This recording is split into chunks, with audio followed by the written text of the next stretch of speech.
de ces voyages qui restent gravés à jamais, des souvenirs inoubliables, un moment de vie qui nous change pour toujours.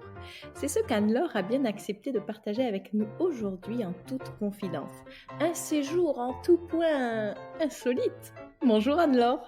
Salut Laura. Comment commence cette histoire? Il était une fois une jeune femme curieuse de découvrir le Canada? Alors c'est un petit peu plus compliqué que ça. Ma meilleure amie vit au Canada depuis 10 ans et puis avec le Covid forcément on s'était pas vu depuis longtemps et on s'est dit tiens si on se faisait un petit trip au Canada on va profiter de la réouverture des frontières et puis bon quand tu lances ton activité c'est quand même pas trop le moment de partir en vacances alors je me suis dit je vais partir tout en travaillant en même temps et en profitant pour découvrir un peu le marché de l'hébergement insolite au Canada. Je me suis dit que ce serait super intéressant de voir comment ça se passait là-bas pour faire un parallèle avec le marché en France et puis surtout ramener des bonnes idées. Donc voilà comment j'ai décidé de partir au Canada en joignant l'utile à l'agréable. Bon, là, comme ça, sur le papier, tout semble parfait. Effectivement, ça coïncide parfaitement pour un trip. C'était nickel en théorie, hein. On s'est dit pour finir le séjour, donc on faisait un petit trip déjà, on allait voir les baleines, on allait voir les ours, on faisait plein de trucs vraiment très nature, parce que j'étais déjà allée une fois, mais on avait vraiment fait plutôt le côté city trip. Là, on s'est dit, allez, séjour nature entre copains. Et donc, on a vu les baleines, on a vu les ours, c'était absolument merveilleux. Et pour le dernier week-end, on s'est dit, on part entre copains, on va louer un chalet le week-end et on va se faire un petit délire avec le bain nordique, le chalet en rondin, au bord de l'eau, vraiment le côté authentique et typique canadien. Donc, on part à chercher une réservation, enfin, on va chercher un hébergement sur plein de plateformes, notamment sur Airbnb. Et puis, on trouve rien. Ma copine me dit, tout simplement, à cause du Covid au Canada, tous les week-ends, les Canadiens partent en fait et réservent des chalets parce que c'est devenu un peu le rituel pour sortir de la grande ville. Donc, trouver quelque chose à moins de 3 heures de Montréal, c'est super compliqué. Mais un jour, par hasard, je tombe sur l'annonce parfaite, mais vraiment parfaite. Coup de cœur. Exactement, ça cochait toutes les cases. Chalet en rondin, au bord de l'eau, avec un bain nordique. Le cadre avait l'air juste magnifique. On s'est dit, allons-y. Bon, c'était quand même 600 € le week-end, mais on s'est dit, c'est les vacances. À 4, ça passe, réservons. Super enthousiaste, on voit tout nouveau, ouverture, la fin de la construction datait de, je crois, même pas 2 mois. Enfin, on était super contents. Donc, ça démarre bien. D'accord, donc il y avait pas encore d'avis d'autres Non, locataires, il y non. avait, pas trop de retours en tout cas d'expérience, Pas du tout, mais on au s'est dit moment où vous c'est réservez? voilà, c'est une opportunité, on trouvera rien de Ah ouais. mieux, ça correspond, ça coche toutes les cases, il faut vraiment qu'on le réserve. Donc on réserve et on était super contents. Et là, déjà avant l'arrivée, il y a un petit couac. On se rend compte qu'en fait, le planning, on n'aurait pas dû réserver du vendredi au dimanche. Il faudrait qu'on parte du samedi au lundi parce qu'il y en a un de nous qui est là-bas qui travaille. Donc, c'était un peu compliqué. On se dit, on va arriver la nuit vu que c'est une arrivée autonome. Après, on s'est dit quand même perdre une soirée quand tu payes quand même 300 € la nuit, c'est quand même un peu dommage. On va essayer de décaler. Donc, j'envoie un super gentil message au propriétaire avec ma plus belle plume. Il n'y a personne avant, il n'y a personne après. C'est le même tarif. Ça me semble pas grand-chose. Le propriétaire met des jours à me répondre. Je l'appelle, il ne répond jamais. J'envoie des messages, il ne me répond pas. Et là, ça commence un petit peu à me tendre. Je me dis, quelque chose qui est pas normal quand même. Ça sent le roussi. Oui, ça sent le sapin. Tabernacle. Voilà, tu verras que ça sent le sapin, cette histoire. Et donc là, je me dis, que se passe-t-il? Il met 3 jours à me répondre, mais il me dit en gros qu'il travaille dans les bois et que du coup, voilà, il a pas vu ma demande avant, qu'il est désolé, mais qu'il ne peut pas l'accepter parce qu'il va perdre de l'argent. Là, je me dis, mais qu'est-ce qu'il me raconte celui-ci? C'est le même prix, il y a personne avant, personne après. Je décale juste mon séjour. On me dit, il a peut-être mal compris mon message, mais Airbnb envoie une demande en demandant un report. Le message est on ne peut plus clair. Donc je me dis, mais qu'est-ce qu'il me veut? Et donc je commence un peu à m'agacer toute seule, mais je me dis, c'est bizarre. Je lui reformule ma demande. Elle me dit, bien sûr, j'avais pas compris. Il me dit, ok, bon, allons-y. Ah bon, On super. s'en va. On embarque tout le monde, même le chien. Il y avait un petit chien, un bébé chien à qui on a dû donner un cachet pour dormir parce il supporte pas la voiture. Donc nous voilà tous partis, hyper enthousiastes. On arrive pile à l'heure, 16 h à l'adresse indiquée. Et là, on se dit bien, c'est bizarre, ça ressemble pas du tout aux photos. C'est un relais postal, rien à voir. Et là, on était là, mais que se passe-t-il? Si, on va contacter le propriétaire.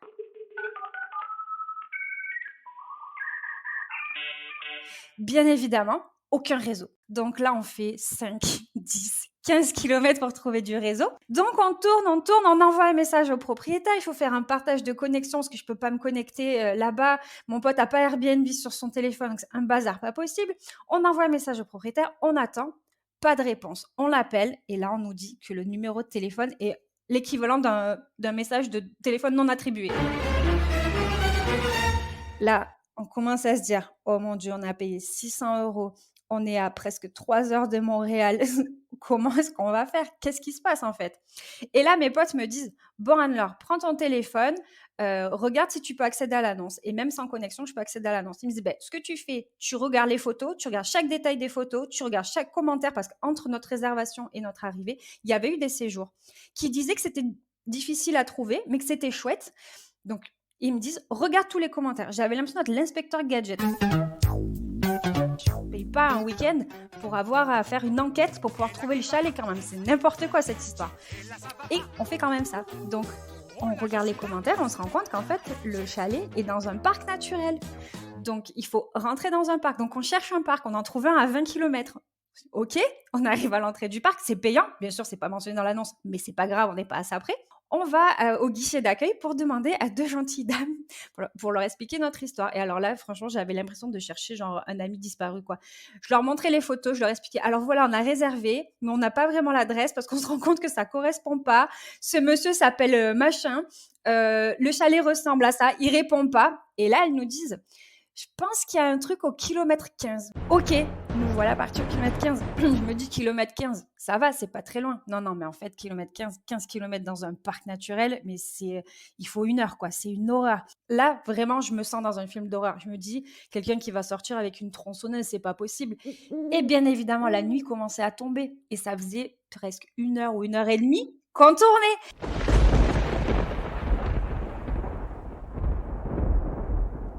Donc vraiment l'horreur. On continue à chercher et là, kilomètre 15, on se dit mais c'est pas possible, c'est un traquenard, c'est quoi cette histoire? Mais la tension commence à être un peu palpable dans la voiture, tu vois, ça commence un peu à tous nous agacer. Et là, on tombe sur une voiture, on se dit ouais super, donc on lui fait des grands signes, un grand bonjour. Et le monsieur nous fait un grand sourire, un bonjour et il trace en fait, il croyait qu'on lui disait bonjour. Et puis on continue, on se dit mais c'est pas possible, on va retourner à l'accueil. Et puis sur le retour, on rencontre encore une voiture, on lui fait des grands signes, on ouvre les vitres, on aurait dit des hystériques. Et le monsieur s'arrête, on lui explique, il passe des coups de fil, je pense, à tous ses amis avec les indices qu'on lui donnait. Donc on lui montrait des photos. Remontrez-moi les photos, tout ça, la couleur du toit. Attends, j'appelle mon pote. Puis l'appeler un, puis l'appeler l'autre. On pense que ça doit être entre le kilomètre 3 et le kilomètre 5. On fait demi-tour, il nous faut encore des plombes pour arriver là-bas. Le chien, le pauvre, est en PLS à l'arrière. On peut pas le descendre de la voiture, sinon il voudra plus jamais remonter. La nuit tombe. C'était vraiment, mais vraiment une situation très désagréable. Moi, j'étais tellement énervée après le propriétaire, puis je captais pas, donc je pouvais pas recevoir ces messages. Et donc, on tourne, on trouve toujours pas. On rencontre une autre personne qui nous dit, mais au guichet, à l'accueil, ils vous ont dit n'importe quoi, c'est pas du tout ça, allez plutôt là-bas. On y retourne, on trouve rien. On tombe sur un élevage de chiots, de chiens-loups. Et donc là, on va demander, puis que des gens adorables. Vraiment, les Canadiens sont super sympas. Et ils nous disent, bah, peut-être que c'est là. Et on continue nos recherches. Et puis là, on était sur la route. Et là, on s'est dit, bah, c'est bon, on rentre à Montréal. On va pas continuer à tourner. Il fait nuit, on est perdu, on sait pas où on doit aller. Le propriétaire répond pas, ça doit être une arnaque. On va rentrer. Et là, mais le hasard, on aurait dit une intervention divine. Le hasard, on reçoit un message. Le propriétaire qui nous dit, j'ai oublié de vous donner la bonne adresse. La voici. Vous arriverez directement vers le chalet.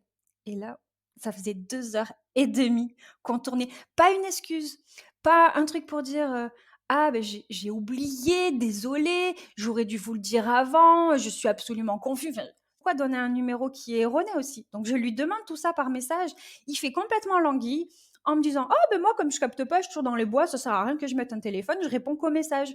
Oui, mais ça me dit pas pourquoi vous n'avez pas donné la bonne adresse. J'essaie de pas trop m'agacer parce que je me dis c'est le premier jour. Je sais pas comment ça va se passer tout ça. Et bon, quand on est arrivé, vraiment le chalet pour le coup correspondait parfaitement à l'annonce.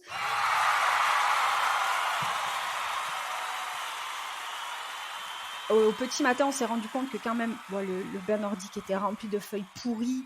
On n'avait pas de bois pour chauffer ça, ni le bain nordique, ni la cheminée. Il y avait des carcasses de quad autour, mais il y avait un t-shirt déchiré qui pendait à un arbre. On aurait vraiment dit, ouais, une scène de film d'horreur.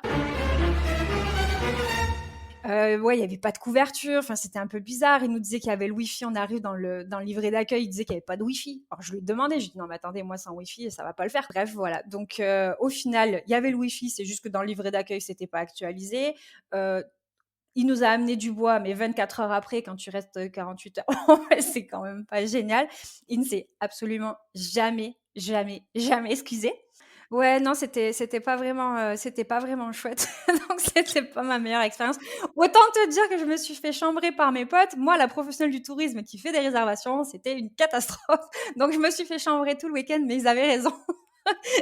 Franchement, je l'avais pas vu venir celle-ci. Donc je sais pas, je pourrais même pas donner de conseils à quelqu'un pour dire, pour éviter ce genre de choses. Ben non, parce que franchement, j'ai fait confiance à un propriétaire qui ouvrait son hébergement. Ça me semble légitime. Voilà, j'aurais peut-être dû, je sais pas, prendre d'autres précautions, redemander, vérifier que l'adresse corresponde bien, je sais pas. Mais voilà, en tout cas, c'était, une sacrée aventure canadienne. Ben oui, morale de l'histoire, on pourrait juste dire qu'effectivement, nos auditeurs qui s'apprêtent à accueillir ou qui accueillent déjà des gens, en tout cas sur Airbnb, mais sur tous vos sites, soyez bien à jour des informations, anticipez le fait que certaines personnes ne connaissent pas bien la région, le coin, et facilitez leur la vie, déterminez un horaire en avance. Si le client ne le fait pas spontanément, voilà, la veille, un petit texto, un petit message pour lui dire à quelle heure vous comptez arriver, pour que vous aussi, vous puissiez vous organiser au mieux. Remettez l'itinéraire, reprécisez certains points d'attention, et puis comme ça, la première impression sera déjà excellente. Écoute Anne-Laure, merci beaucoup de nous avoir partagé cette petite expérience bien rigolote, en tout cas de notre côté. Avec plaisir, oui. Ah oui, beaucoup plus drôle quand on n'était pas dans la voiture, oui. Je te l'accorde. Voilà. Et puis à très bientôt. À bientôt.